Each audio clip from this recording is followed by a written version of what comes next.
How to delete photos from iCloud but keep on iPhone. Hello everybody, welcome back to my channel. This is me, Pimbasnat, and today I'll guide you on how you can delete or remove photos from your iCloud but keep it still on your iPhone. Now the process itself is quite simple and easy, so let me guide you through. Now if your sync is enabled, then any photos that you have on your phone will get synced to your iCloud. And so now first thing, if you want to delete it from your photos from your iCloud but you want to keep it on your iPhone, then you'll have to turn the sync off. First you want to head into settings. Under settings you want to tap on your profile, and then here you want to head into the iCloud option. Here you can see the photos option. You want to tap on it and you want to make sure that the sync this iPhone is toggled off.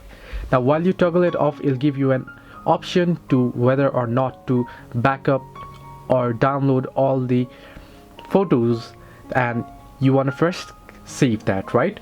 Now once you download it and once you turn this off, what you can do now is you can head over to your iCloud and you can go ahead and delete the particular picture and it'll still remain on your phone. So this way you can remove photos from iCloud but keep it on iPhone. Hope this helped you. Do like and subscribe, and do not forget to leave a comment down below if you have any further issues.